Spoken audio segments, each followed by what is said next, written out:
بسم الله الرحمن الرحيم. الحمد لله رب العالمين، وصلى الله على سيدنا محمد وآله الطيبين الطاهرين. اللهم صل على محمد وآله. اللهم أدخل على أهل القبور السرور، اللهم أغني كل فقير، اللهم أشبع كل جائع، اللهم اكسو كل عريان، اللهم اقضي دين كل مدين، اللهم فرج عن كل مكروه، اللهم رد كل غريب، اللهم فك كل أسير، اللهم أصلح كل فاسد من أمور المسلمين، اللهم اشفي كل مريض، اللهم سد فقرنا بغناك، اللهم غير سوء حالنا بحسن حالك، اللهم اقضي عنا الدين وأغننا من الفقر، إنك على كل شيء قدير. اللهم اشرح بالقرآن صدري، واستعمل بالقرآن بدني، ونور بالقرآن بصري، وأطلق بالقرآن لساني، وأعني عليه ما أبقيتني، فإنه لا حول ولا قوة إلا بك. يقول الله سبحانه وتعالى: أعوذ بالله من الشيطان الرجيم، بسم الله الرحمن الرحيم. يا أيها الناس اتقوا ربكم الذي خلقكم من نفس واحدة وخلق منها زوجها وبث منهما رجالا كثيرا ونساء واتقوا الله الذي تساءلون به والأرحام إن الله كان عليكم رقيبا. صدق الله العظيم. Mzangu Waislamu, kama alivyotangulia mzungumzaji wa kwanza, ni lazima tumshukuru Mwenyezi Mungu Subhanahu wa Ta'ala kwa kutupa tena au kutujalia tena kwamba sisi ni katika wale watu wamezoipata fursa kama hii na mwezi mtukufu wa Ramadhani. Sasa ni wenye kuitumia, tutaitumia ama hatuitumia. Kidogo kabla ya kuingia katika kueleza mada ya mara hii, nataka kuwapa ufupisho wa tarehe la darasa hili, ili darasa katika mila na ada na desturi za kwetu, kuanzia wazazi na mababu, kulikuwa kukiingia mwezi wa Ramadhani kuna durusi za Ramadhani, na durusi za Ramadhani zilikuwa zikigawanywa, ikiwa kuna darsa ya tafsiri. Kila msikiti ukienda utaona nidhamu ni hii: kuna darsa ya tafsiri, kuna darsa ya sera, na wengine huongeza darsa ya fiqh, ya ahkamu za saumu na adabu za saumu. Darsa hili ambalo leo tuko pamoja, mwanzilishi wa darsa kama hili, mwalimu wetu Samahatul Allama Sheikh Hussein Ali Baydhuni, ndio alianza darsa hili katika mwaka wa 95, akiwa amelianza nyumbani kwake. Tukaenda tukisoma, akisomesha tafsiri siku za Ramadhani, kisha likatoka likaenda msikitini, msikiti wa Ithna Sharia, na baadaye likasikilia hapa. Baada ya kurudi kutoka masomoni mwaka wa 99, nakumbuka alituamkua mimi na almarhum Sayyid Hussein, akatokea sasa mimi sitaki tena kutoa hii darasa, mtamtoa nini? Ndio akatukua almarhum Sayyid Hussein akatukua darsa ya tafsiri, na mimi nikatukua darsa ya sera kwa miaka miwili, 98 na 99. Mwaka wa 2000 almarhum akaaga dunia. Kutoka mwaka wa 2000 tukaanza darsa la tafsiri, nikalitukua na wenzangu wakawa wakuingia 18 mimi Mwenyezi Mungu kunipa taufiki ya kuketi kukifasiri kitabu cha Mwenyezi Mungu Subhanahu wa Ta'ala. Na katika miaka 18 ukitukua mfano kutoka mwaka wa 2000 mpaka 2005 ilikuwa ni tafsir tartibi. Nilikuta wameanza kufasiri sura ya juzu ya Amma, nikaendelea pale alipofika al-marhum Said Hussein, nikapata ni suratu Zalzala. Sura ya kwanza nilianza kuifasiri ilikuwa ni idha zulzilatil ardhu zilzalaha, lakini nafikiri haikurekodiwa, haiko kwenye kaseti. Nafikiri kwa mwaka wa kwanza kuna ile ataweza ama hawezi. Idha zulzilatil ardhu zilzalaha. Na mwaka huo nilifasiri suratul Bayyina, lam yakun alladhina kafaru min ahli alkitab. Kuna ni mwaka wa 2000. Mwaka wa 2001 tukaifasiri suratul Alaq, iqra bismi rabbikal ladhi khalaq. Mwaka wa 2002 tukafasiri suratul Tin na Inshirah, wat-Tin na Alam Nashrah. Mwaka 2003 tukafasiri suratul Duha na suratul Al-Layl. Mwaka wa 2004 tukafasiri suratul Shamsi na suratul Balad, wash-shamsi wa duhaha na la uqsimu bihadha al-balad. Mwaka wa 2005 tukafasiri suratul Fajr na suratul Ghashiya, yani hal ataka hadithu. Hii miaka kutoka 2000 mpaka 2005 tulikuwa tukiendelea na zile sura. Baada ya 2005 nikabadilisha mrengo, nikaibakisha tafsiri ya sura katika darasa za malanti. Tuna darasa kila juma baada ya maghrib, na alhamdulillah penda tukuambia watu hizi nyingi ziko katika CD.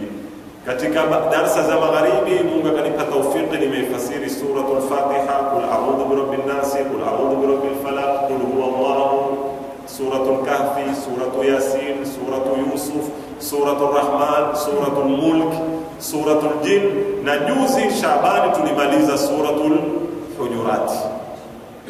Hizi ziko katika. Lakini katika darasa za Ramadhani kuanzia 2006 tukabadilisha mrengo, tukaingia katika tafsiri inayoitwa tafsiru maudhui, kwa maana waangalia maudhui fulani katika Qur'ani wayafasiri bila ya kujilazimisha na aya zilizoko sura maalum. Tukaanza na masala ya ismatul anbiya kwa 2006, umaasumu wa mitume. 2007 tukazungumza ad-dawla fil Qur'an, serikali au dola katika Qur'ani. 2008 tukazungumza ndoa katika Qur'ani. 2009 tukazungumza saikolojia ya dhambi na falsafa ya tauba katika Qur'ani. 2010 tukazungumza kiyama katika Qur'ani. 2011 tukazungumza jihadi katika Qur'ani. 2012 tukazungumza tablighi katika Qur'ani, na hivyo Qur'ani yenyewe yajielezaje katika Qur'ani. 2015 14 tukazungumza fitna katika Qur'ani, na ndio wakati ule kilipoumana ala kulli hal. Na 15 ni almasjidu fil Qur'an, tukazungumza msikiti, na mwaka jana tukazungumza kanuni za kijamii katika Qur'an 2016, na ndio tumefikia kwenye mwaka huu tunazungumzia familia katika Qur'an. Mwenyezi Mungu amenipa taufiki naweza kunena mpaka sasa, nikikamilisha na Ramadhani hii ni kama nitakuwa hai, itakuwa tumeweza kufasiri maudhui 12, na kila maudhui huwa takriban ina lecture 28, na hizi ni zitu muhimu zibaki katika historia na dhihni ya watu mpaka tutakapofikia. Kabla ya Ramadhani sisi tuna kamati ya tablighi ambayo ndio kuhusika kupanga mambo haya. Tulipokutana kulitolewa unwani 3. Tulipokuja kujadiliana tafsiri tutazungumza nini, tukatoka mawazo matatu. Ya wazo la kwanza ikawa ni tuzungumze al-i'lam fi Qur'an, Qur'ani na masala ya media ya zombo za utangazaji. utangazaji. Ukawa kuna rai nyingine ikasema la, tuzungumze alqiyada fil Qur'an, leadership, uongozi katika Qur'ani. Na kukawa na rai ya tatu ikasema tuzungumze familia katika Qur'an. Tukajadiliana pia, tukaitoa katika zombo za social media kutaka ushauri kwa watu, kwa wale wanaofuatilia peji zetu katika Facebook, peji ya Safa, peji ya Madrasatun Najah, peji ya Muassasat Ahli al-Bayt, walichangia wengi katika masala kama haya. Mwisho tukafikia kwamba tuzungumzie familia. Si maana yale mawili si muhimu, lakini nilikuwa sitaki kutekwa na siasa.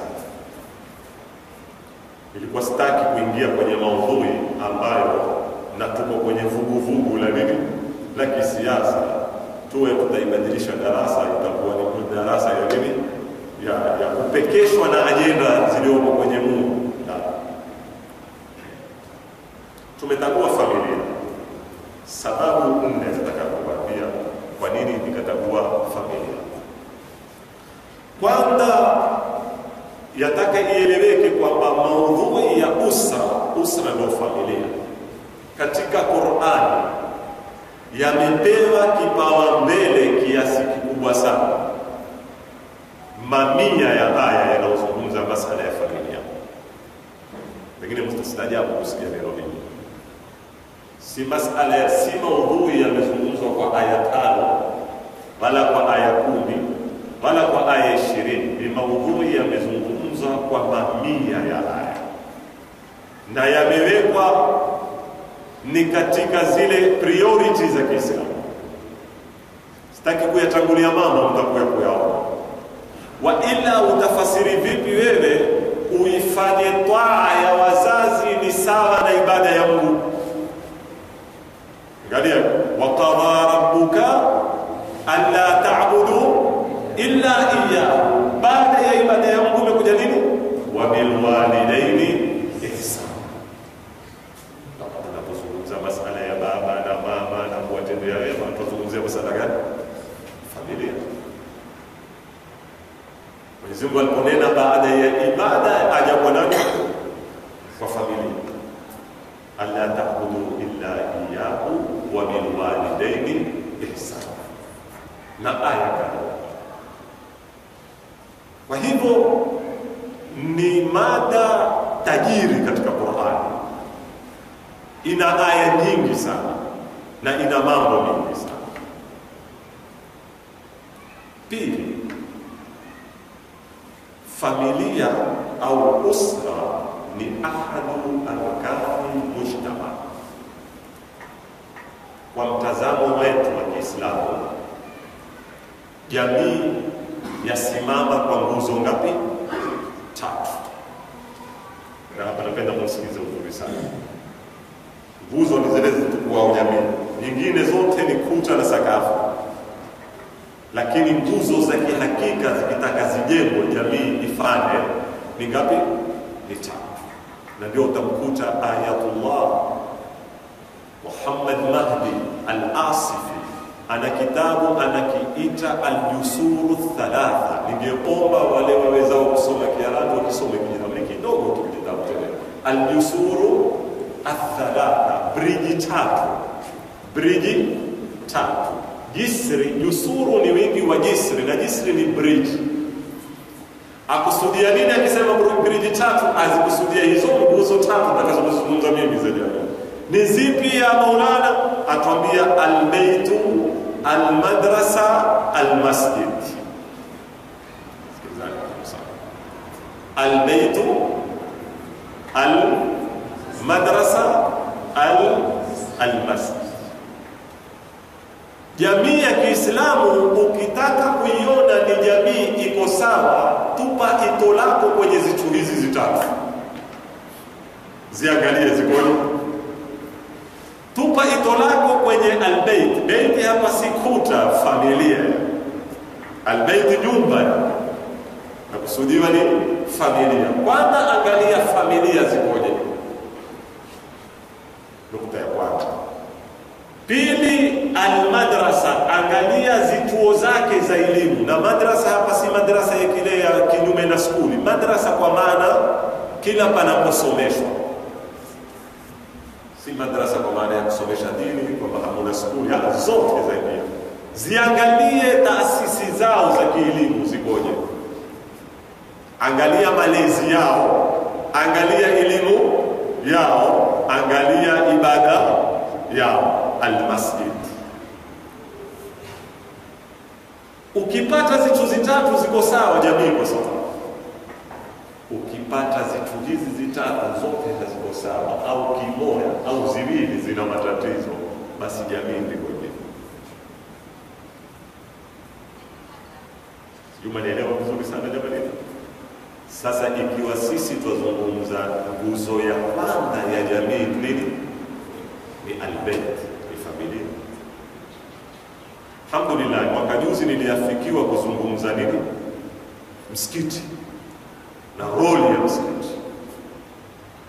Kwamba katika hizi nguzo tatu unaweza kunena tumeizungumza moja, na mara hili tuizungumza ya pili, na inshallah kuna siku tutapata fursa tuizungumze nguzo ya tatu ya madrasa ya elimu.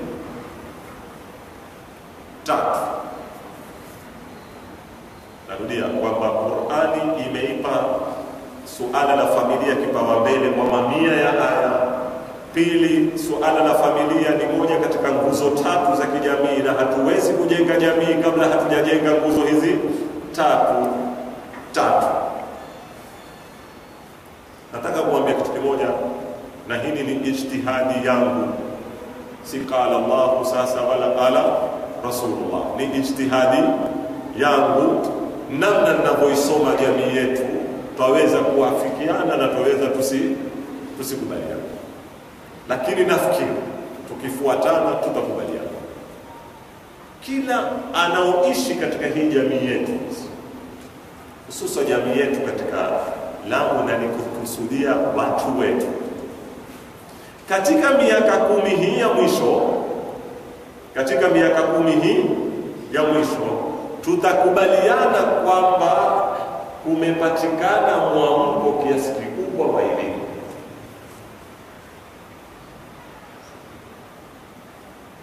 Isipokuwa kwa wale wapendao kulaumu. Ndio kuna watu siku zote kila kiamka asubuhi si tuko nyuma, kila kiamka asubuhi la kuna zitu tumeadd, kuna zitu tumeminus, lakini kuna zitu tumeplus, na lazima tuzione zile plus. Mmoja mimi naweza kusema especially katika secular education,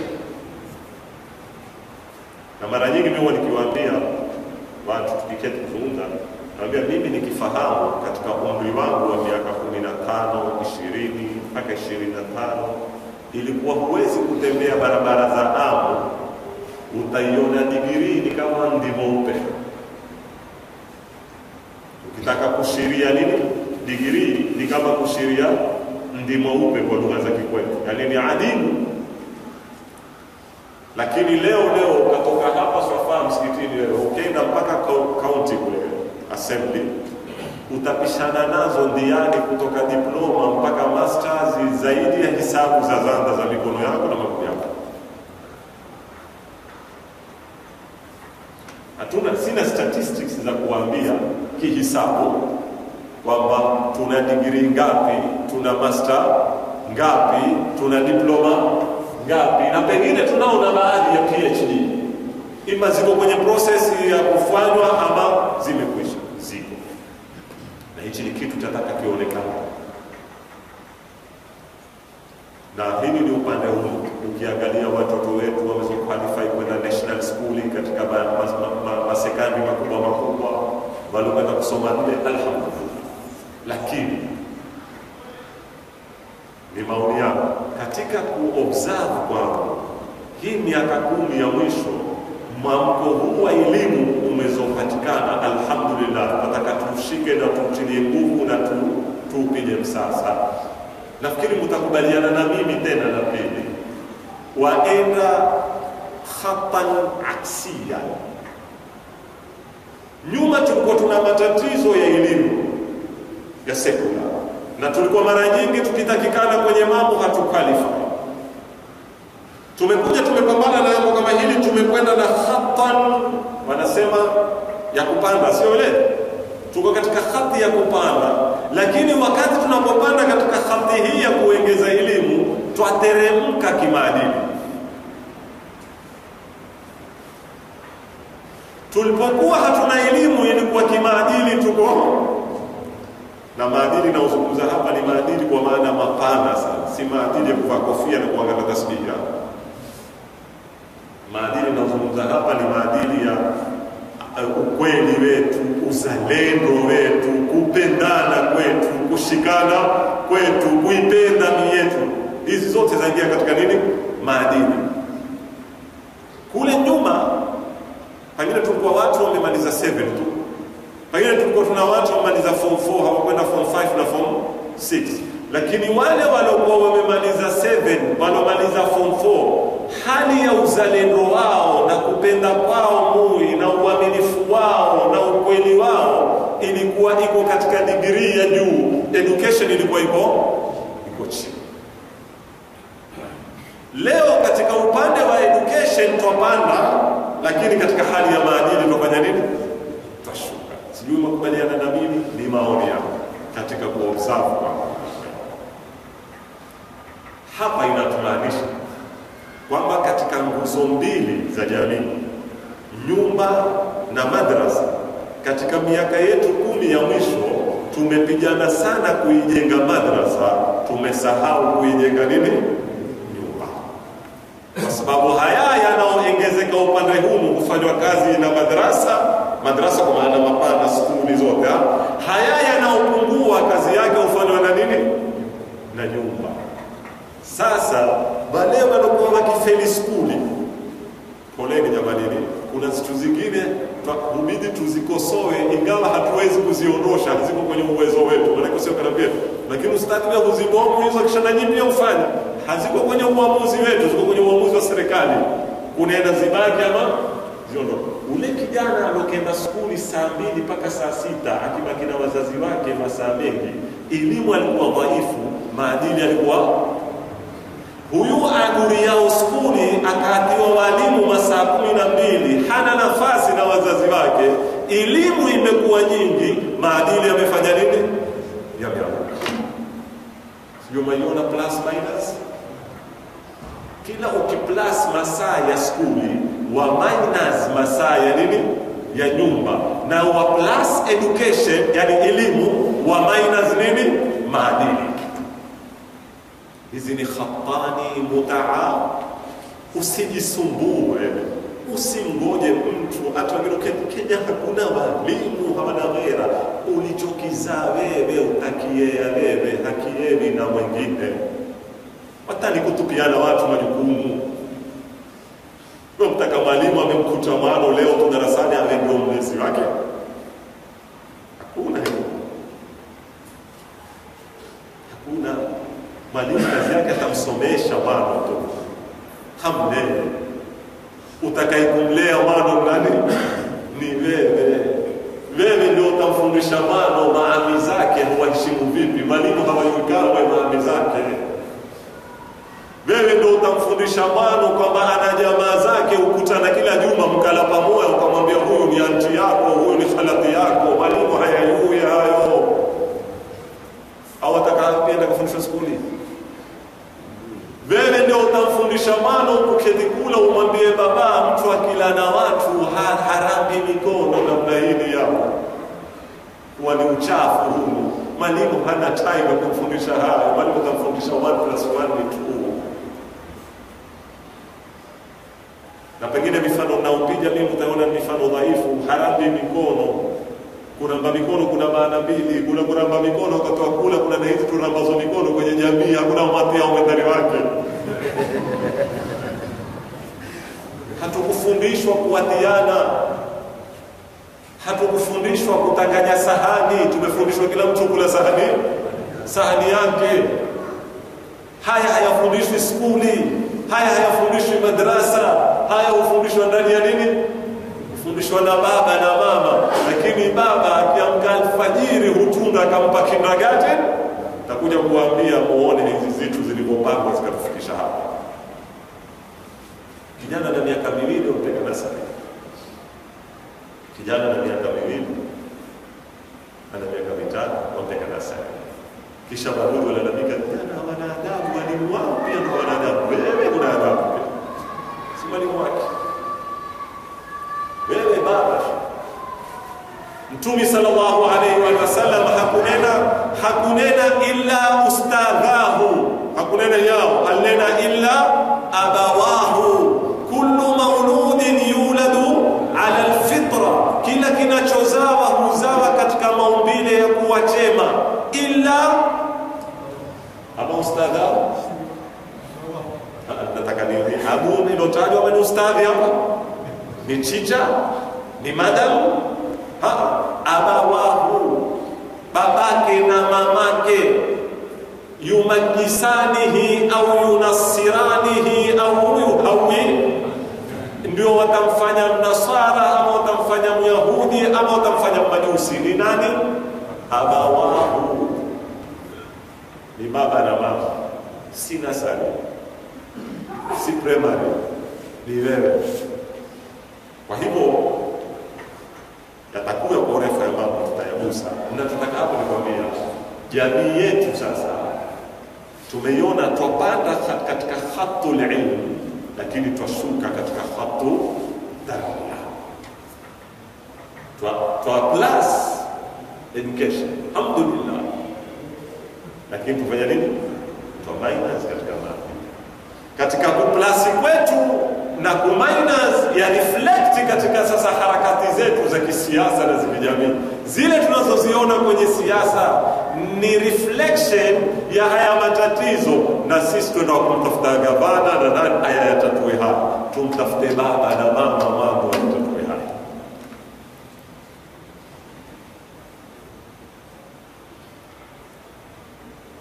Tumtafute nani? Baba na mama, yani familia.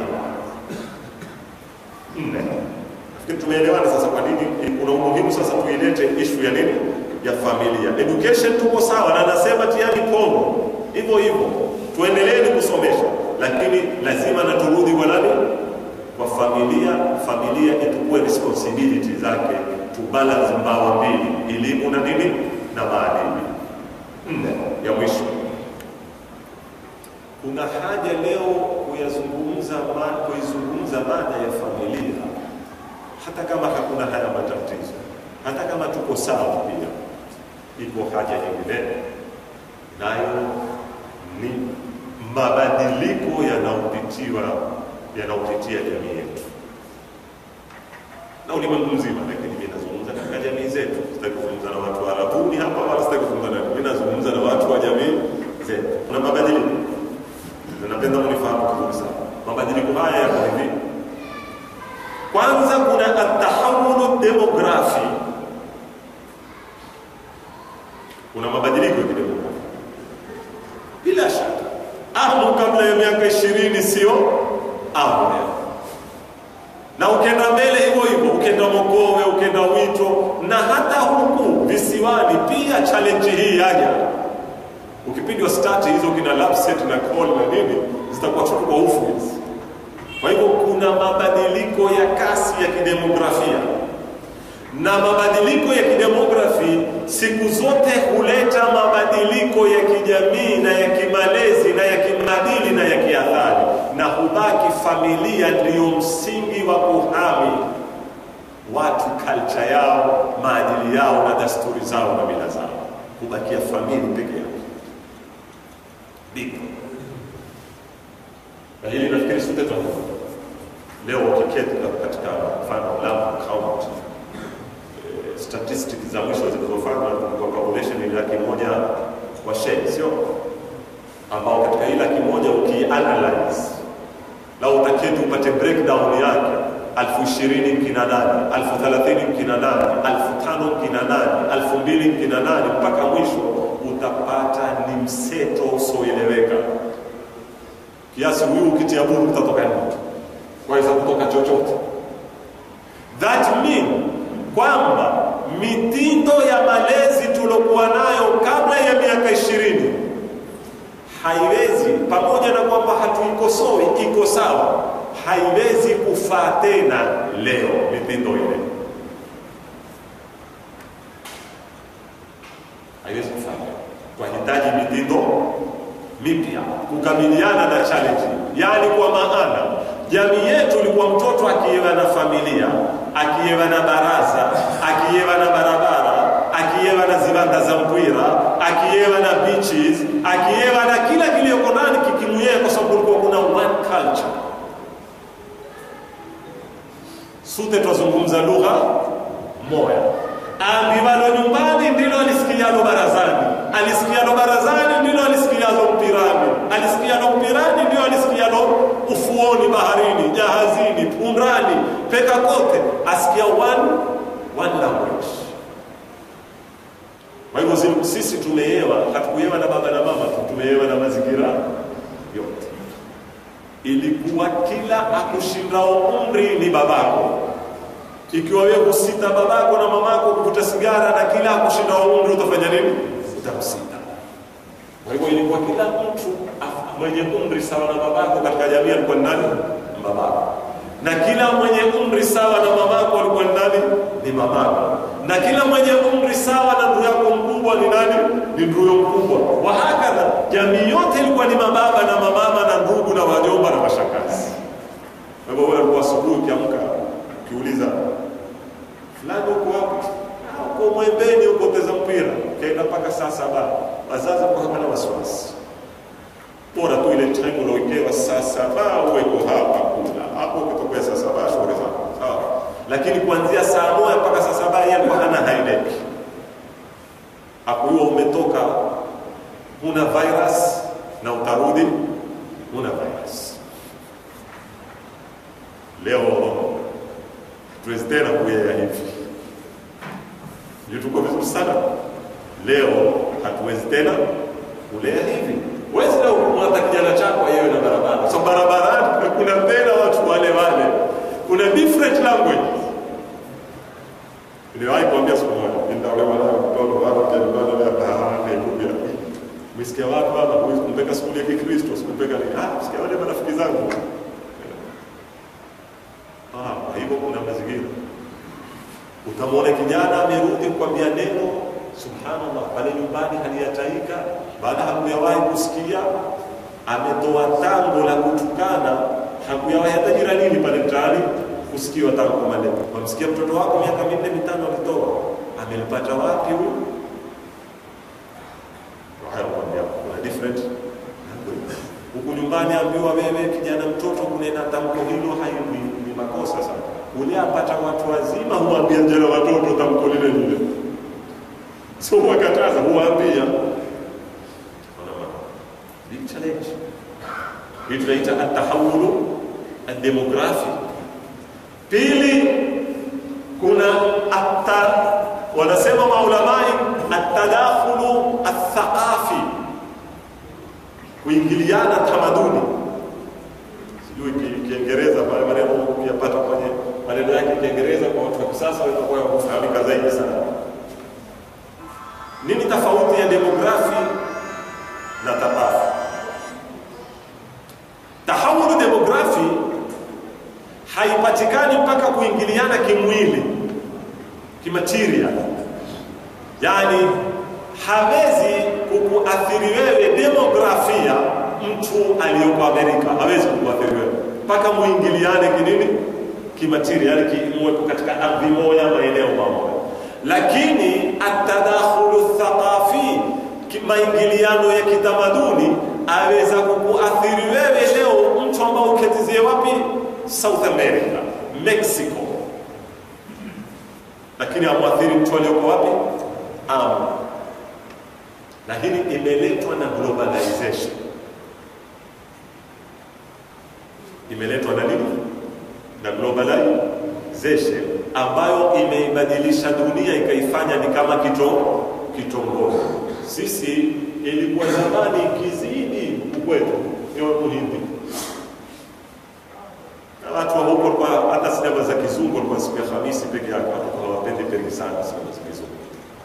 Watu sana kwa kupenda sinema za Kihindi. Ukiingia kuna Jumamosi utateza mpaka Jumatatu, kisha Jumamosi mara nyingi huwa ni mpya, Jumanne huwa repetition.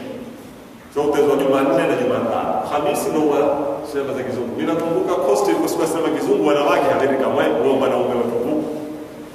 Sasa zile sinema hizo tukayua ngama neno mawili ya Kihindi, tukaipa nyimbo za Kihindi, na ule utamaduni kiasi fulani wa Kihindi na utamaduni wa Kiswahili hauko mbali, umeingiliana kutoka zamani. Hizi kina sambusa, achari, nini zote hizo kutoka huko nyuma, kwa sababu ya Indian Ocean na usafiri wa majahazi. Kwa hiyo mara nyingi haukuwa ni utamaduni wa kigeni kwetu.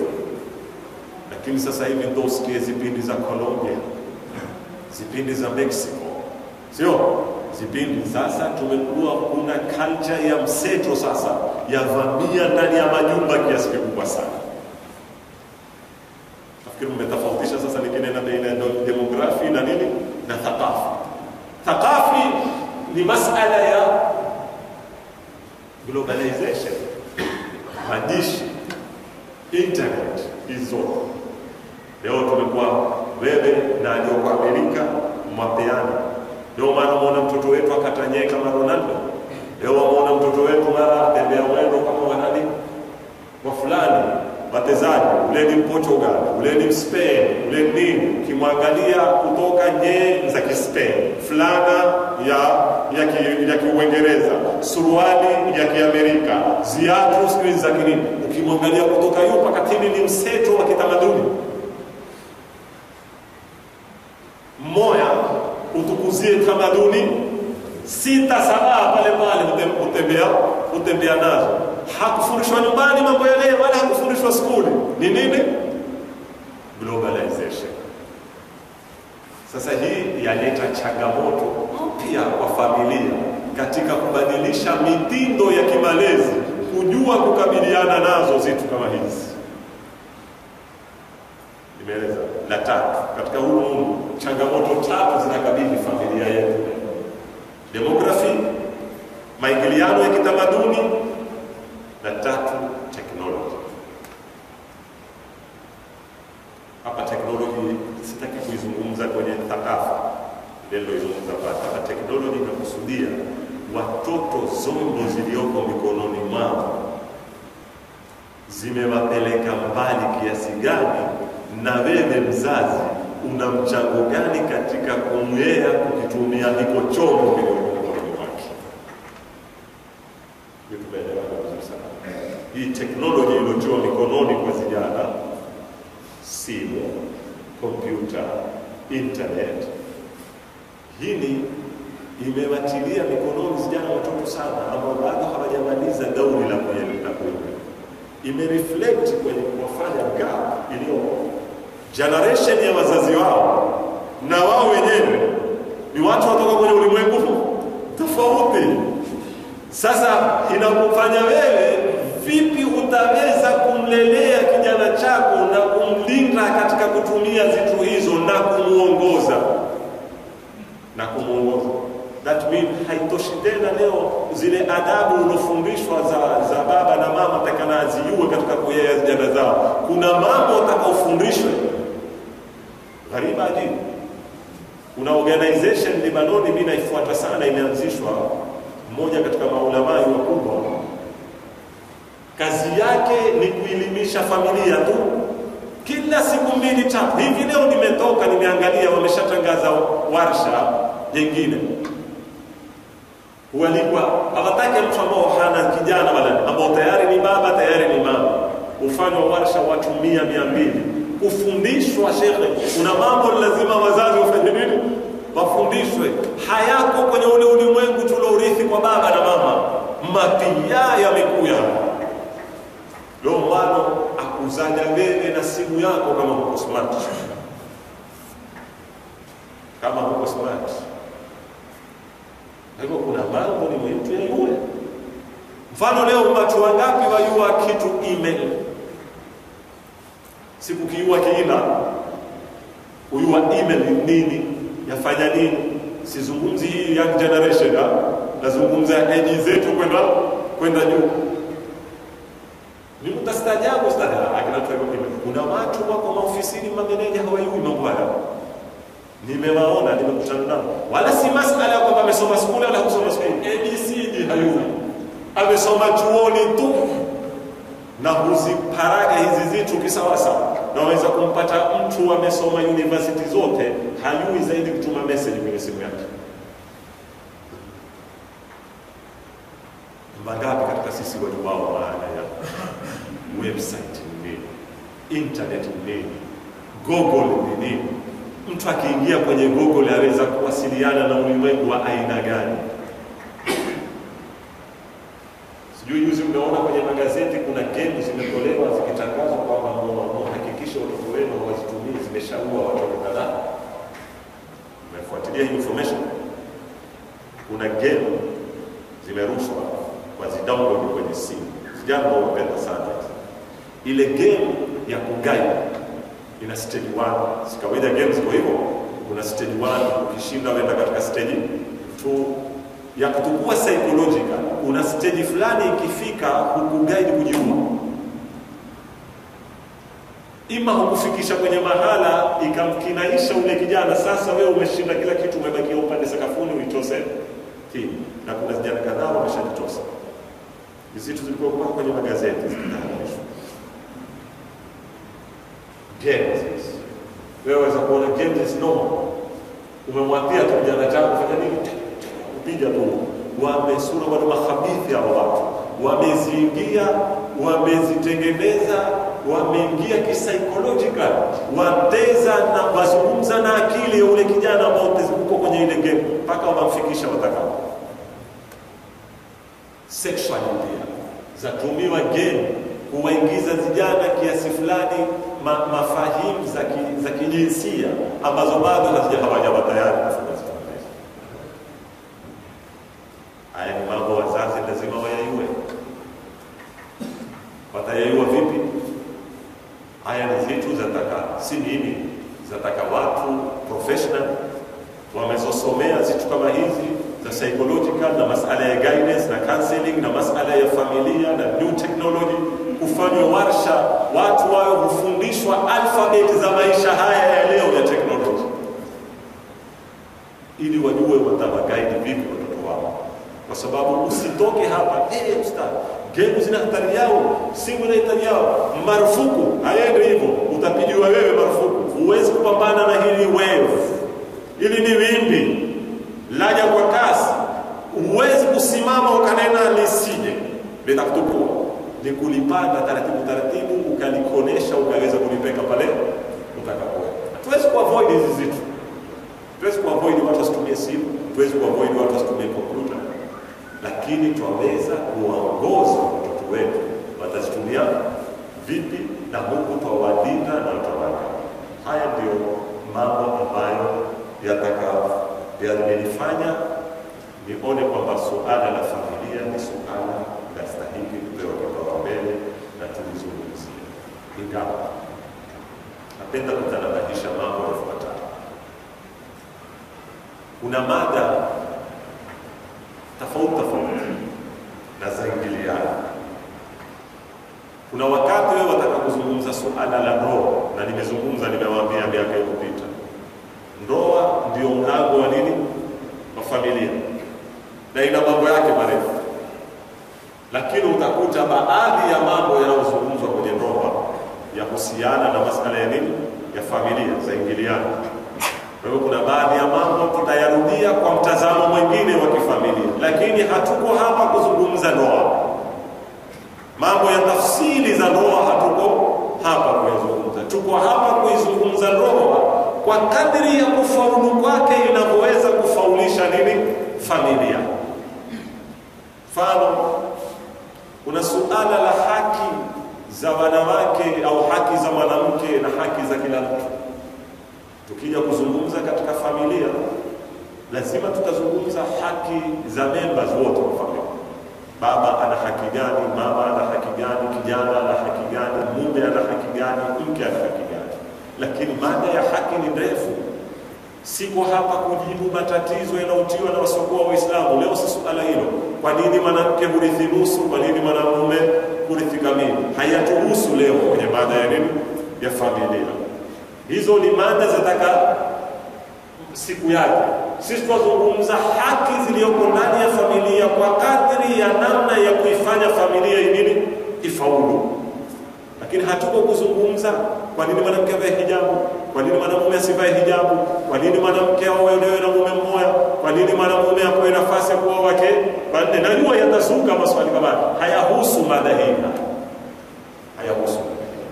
Mfano, kuna maingiliano baina ya mada ya familia na masala ya tarbia, ya education kwa jumla. Na kuna zitu zahitajika na familia, kuna zitu ni kazi ya serikali, kuna zitu ni kazi ya taasisi za kielimu. Lakini sisi hatutoingia kwa tafasiri kwenye mambo haya.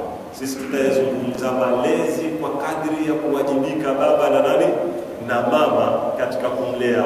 Kuna pati nyingine zitatezwa na watu wengine nje ya familia, sio nyumba peke yake. Nimewaambia nguzo ni tatu: albaytu, almasjidu na nini, almadrasa. Nyumbani, zituo za elimu, zituo za ibada, na neno masjidi pia linakuwa upana zaidi.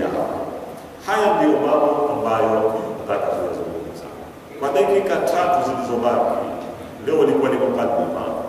Nimeigawanya mada yangu ya familia katika sehemu 3. Kwa Mungu atakapotufikia katika siku zitakazofuatia 28. Sehemu ya kwanza, na katika kila sehemu kutakuwa na nukta 5 pekee yake. Ndio mada nzima. Sehemu ya kwanza tutazungumza nukta hizi ambazo tutaianza kesho. Ni nini familia? Tunaponena neno usra, family, tunamaanisha nini? Kilugha, kijamii, kiqur'an. Hizi zitumie sana. Tutakuja kuziona kesho. Na tutakuja kuona tunavyoingizwa mambo ambayo hatuna. Mathalan leo anapozungumza neno ni lile moja. Wewe wanena familia, mimi nanena familia, mzungu anena familia, mwarabu anena familia, mchina anena familia. Lakini kila mmoja ana concept tofauti nyuma ya neno familia na concept ulionayo wewe. Mfano, kuna watu familia ni baba na mkewe na nani na dada zake. Faka kuisha. Kuna mtu mwingine. Na hizi ndio tusomeshwa shule mara nyingi. Ndio concept zinazoingizwa kwenye vijana. Masala ya shangazi, khalati, ndio bake mamangu, siyati yake ndani yangu. Hizi kwao hakuna. Mabira bila fursa. Ni katika concept za familia.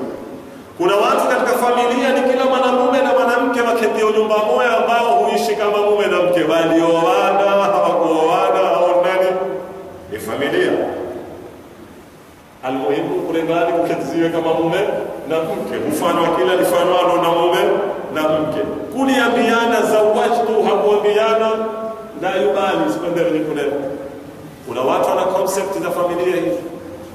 Kuna watu wanaposema familia wanamaanisha ni kila anaolewa kwenye ile familia, sawa ni kijana kibiology amezaliwa ama wameadopt. Ambao Uislamu haukubali kuadopt. Hukubali tabani. Hakuna kijana wa tabani kwenye Uislamu.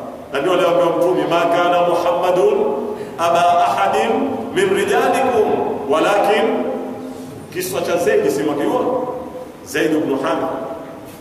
Zaid ni mtumwa. Alifika mpaka kwenye nyumba ya mtumwa. Hawajui babake wala babake.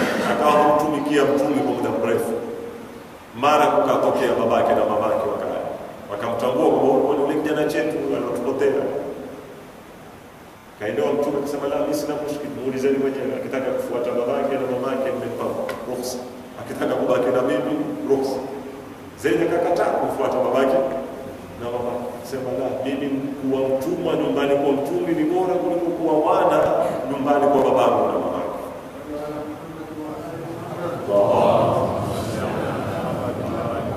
Tachi mtume ilimgusa hisia zake, ndio akanena Zaid kutoka leo kwa mwanao. Mwenyezi Mungu akamwambia zaidi si wao. Na hizi kwenye ada iko katika jamii, sio yaendelea na haijakatazwa. Maana kutana na mtume alifanya makosa, hakufanya makosa, ni ada iko na haijakatazwa. Na mtume alipomuona ule Zaidi anavyompenda, akaona afadhali mimi nimfanye mwanangu kama watu ndivyo wanavyofanya, kama watu wakipamba ubaveni na mimi kama yale mathalan. Mwenyezi Mungu ataremsha aya kumwambia makana Muhammadun aba ahadin min rijalikum, hakuwa Muhammad ni baba wa mwanamume yoyote katika nyinyi. Hana kijana wa kiume, wale waliozaa walikufa na walobaki, hana kijana wa kiume. Makana Muhammadun aba ahadin min rijalikum. Kwa hivyo ni nini maana ya familia Kiislamu na kwa wengine? Familia ziko aina ngapi? Nukta ya pili katika mrengo wa kwanza, nafasi ya familia katika Uislamu.